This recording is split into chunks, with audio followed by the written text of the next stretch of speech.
दोस्तों, अगला चैप्टर है आपका समांतर श्रेणी। समांतर श्रेणी में सबसे पहला टर्म आता है अनुक्रम। अनुक्रम को समझते हैं। संख्याओं का वह समूह जो एक निश्चित नियम के अनुसार निश्चित क्रम में व्यवस्थित हो, उसे एक अनुक्रम में समझा जाता है। यानी क्या हो, एक निश्चित क्रम में व्यवस्थित हो, जैसे कि 2, 4, 6, 8, 10 क्या एक प्रकार का निश्चित क्रम में है। अगला आपका आता है श्रेणी। वैसा अनुक्रम जो एक निश्चित प्रतिरूप का पालन करते श्रेणी कहलाते हैं। यानी कि एक के बाद एक निश्चित रूप का प्रतिपालन करे, यानी कि उस नियम को फॉलो करता है, तो उसको श्रेणी कहा जाता है। श्रेणी जो होता है वह 3 प्रकार के होता है। पहला समांतर श्रेणी, दूसरा गुणवत्तर और तीसरा हरात्मक। आपको 10वां में केवल पढ़ना होगा समांतर श्रेणी के बारे में। गुणवत्तर हरात्मक जो है वो इंटर में पढ़ा जाता है। चलिए अब बात करते हैं समांतर श्रेणी के बारे में। ये होता क्या है?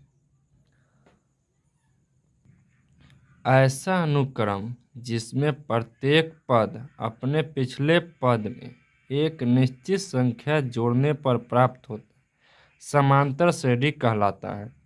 यानी कि ऐसा पद, मानिए कि कोई एक संख्या ले लीजिए 2, उसमें क्या कीजिए, कोई भी निश्चित एक अपना मन से मान के जो भी जोड़ा जाए, जैसे कि 2 तो क्या हो जाएगा 4, फिर 3 में 2 जोड़ा जाए तो 5। यानी कि जो निश्चित संख्या जोड़ी जाती है तो एक नया श्रेणी बन के आता है, जैसे 4 का, 5 का, 6 का। तो इसको क्या बोला जाता है? समांतर श्रेणी। और जो ये निश्चित टर्म जो जोड़े जाते हैं, इस टर्म को बोला जाता है पदांतर, यानी पदांतर या सर्वांतर। यानी कि निश्चित संख्या, एपी का मतलब होता है अरिथमेटिक प्रोग्रेशन, यानी कि समांतर श्रेणी। यानी कि जो भी निश्चित संख्या आप जोड़ते हुए उसका क्या कहलाता है? सर्वांतर कहलाता है। इसको स्मॉल डी से सूचित किया जाता है। समांतर श्रेणी निकालने के लिए आपको करना होगा a2 minus a1, a3 minus a2। जैसे कि मान लीजिए आपको दे दिया 2, 4, 6, 8, 10, आपको बोल दिया सर्वांतर निकालने के लिए। तो आप क्या करेंगे? पहला term a1, a2, a3, a4 और a5। तो ये डी निकालने के लिए क्या करना होगा? a2 माइनस a1, यानी कि 4 माइनस 2 तो 2। फिर क्या करना है? a3 माइनस a2, यानी कि 6 माइनस 4 यानी कि 2। यानी कि जो भी यह निश्चित टर्म आ रहा है वो क्या हो जाएगा? सर्वांतर हो जाएगा। यह आपके स्क्रीन पर दिख रहा है समांतर श्रेणी निकालने का तरीका। जैसे कि आपको कोई मान लीजिए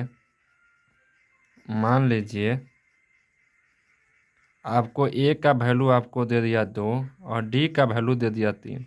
उसको अगर जब आपको मिला के क्या कहेगा कि एक समांतर श्रेणी बनाइए, तो समांतर श्रेणी का फॉर्मूला होता है ए प्लस डी, ए प्लस 2d, ए प्लस 3d, ए प्लस 4d, ऐसे जैसे अनंत तक बनता जाएगा। यानी कि आपको कहीं बोल दिया जाए 5 तक का बनाने का, 5 तक का या 5 तक का बनाने का, तो आप क्या करेंगे? यही फार्मूला।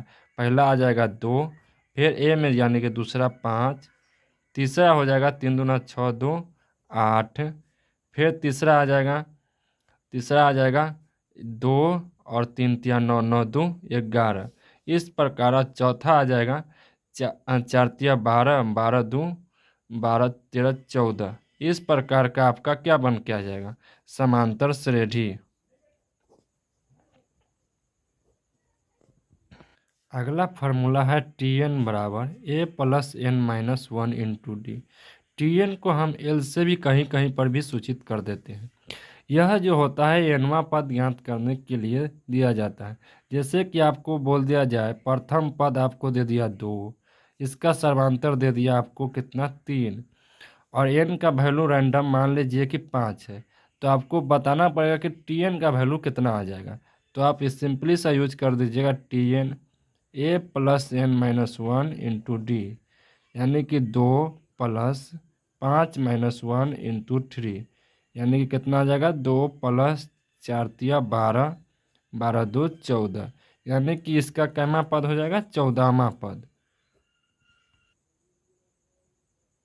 AP 3 8 13 18 डैश डैश का कौन सा पद 78 है?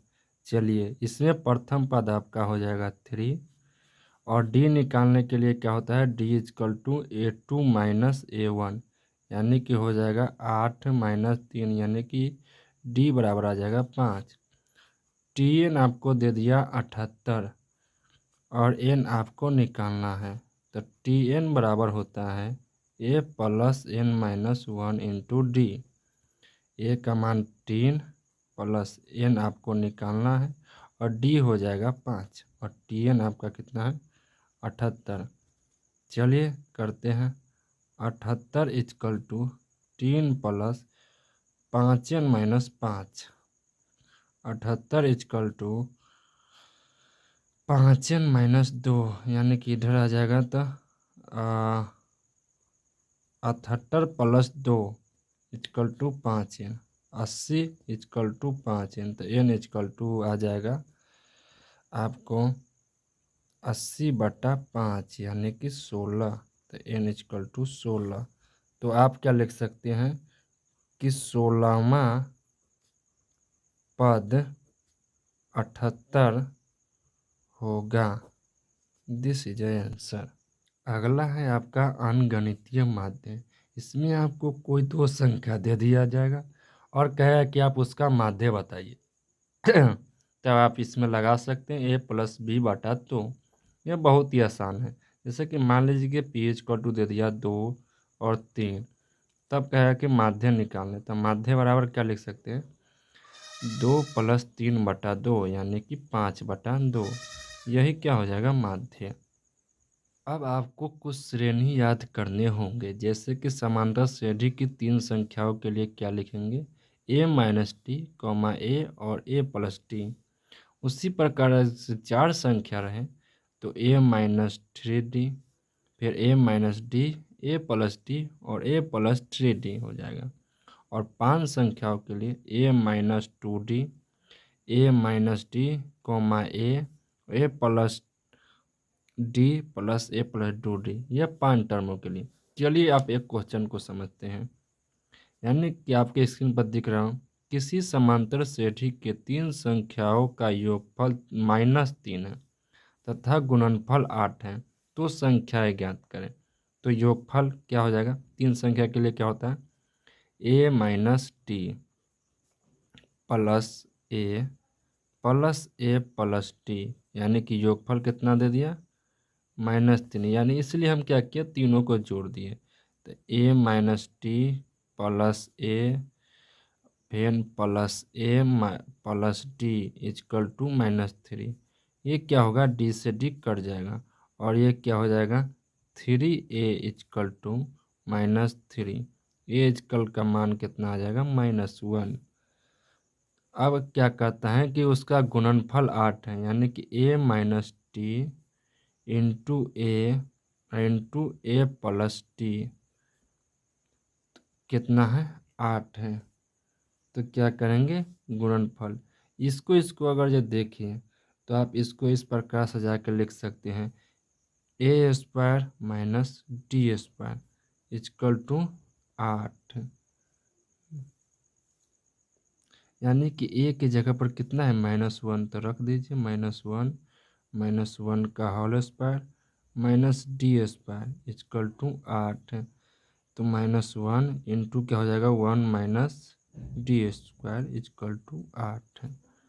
अब इसको अंदर गुना कर दीजिएगा तो क्या हो जाएगा, -1 प्लस d² इजकल टू 8। एक किधर चला जाएगा तो d² इजकल टू 8 + 1, यानी कि d का मान कितना आ जाएगा, 3 प्लस माइनस के साथ। ठीक, तब आपको श्रेणी ज्ञात करना है। तो श्रेणी के लिए क्या हो जाएगा, a-t फिर a और a+t। a का मान आपको कितना आया है, -1, फिर आ जाएगा, पहले प्लस वाला टर्म लेते हैं तो +3, फिर -1 और -1 + 3, तो श्रेणी बन के यहाँ से आ जाएगा 2, -1 और फिर हो जाएगा +2।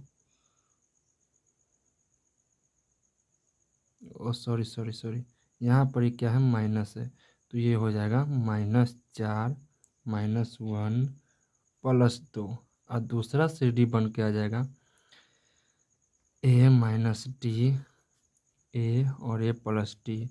अब क्या करेंगे, पहला एक बारी प्लस का चिन्ह लिए, अब दूसरा क्या लेंगे, माइनस वाला, तो हो जाएगा -1 और माइनस माइनस क्या हो जाएगा, +3। दूसरा हो जाएगा -1 का 1 ही रहेगा, ए के जगह पर 1 और -3, तो इसका हो जाएगा 2 -1 और -2। सॉरी, यहाँ पर फिर से मिस्टेक, यानी कि -4। दूसरा CD ये बन के आपका आ जाएगा। इसी प्रकार दोनों श्रेणी आपका निकल। अगला आपका टर्म आ जाता है समांतर श्रेणी के प्रथम n पदों का योगफल, यानी कि योगफल को आप Sn से सूचित करते हैं, जिसका फॉर्मूला होता है n/2 into 2a + n-1 into D, या इसको आप इस तरीके से भी लिख सकते हैं Sn into n/2 into a + l। इस फार्मूले का प्रयोग आप तब करेंगे जब आपका Tn का वैल्यू दिया हो या L का वैल्यू दिया हो। Tn और L बात एक ही पड़ता है। चलिए, आपके स्क्रीन पर एक सवाल दिख रहा है, इस सवाल को समझते हैं। किसी AP 4, 7, 10, 13 के प्रथम 25 पदों का योगफल ज्ञात करें। यानी कि आपका A कितना दे दिया, 4 दे दिया, तो D कितना आ जाएगा आपका, यहाँ से देखिएगा सिंपली 4 में से 3 गए, यानी कि आपका 3 आ जाएगा। और n का वैल्यू 25 पर दो, यानी कि n आपका कितना हो गया, 25। अब आपको क्या निकालना है, Sn, यानी कि योगफल क्या होता है, n/2 into 2a + n-1 into D, यानी कि n आपको कितना हो गया, 25/2, 2 इंटू 4 + n 25 - 1 इंटू 3, 25/2, 4 दूना 8 + 24, 24 × 3। चलिए सिंपली से करते हैं, 25/2 इंटू 8 + 24 × 4 × 12 के 2, 3 दूना 6 1 7, 24 × 72, कितना आ जाएगा, 72 8, यानी कि 25/2 × 80 काट देंगे तो 40, और इसका जब करते हैं तो कितना आ जाता है, 1000, यानी कि 25 क्या हो जाएगा, 1000 आपका आंसर होगा। तो आप लास्ट में क्या लिखेंगे, 25 पदों का योगफल 1000 होगा। चलिए कुछ फार्मूला को समझते हैं, ये आपका लास्ट टॉपिक है। प्रथम n प्राकृतिक संख्याओं का योग के लिए आप क्या लिख सकते हैं, n इंटू n+1/2। प्रथम n विषम प्राकृतिक संख्याओं के लिए आप सिंपली n² कर दीजिएगा योगफल निकालने के लिए। यदि सम संख्या रहे तो n इंटू 1 + n करके आप सम संख्याओं का योगफल निकाल लीजिएगा। अब मिलते हैं अगले नेक्स्ट चैप्टर के साथ, तब तक के लिए बाय बाय।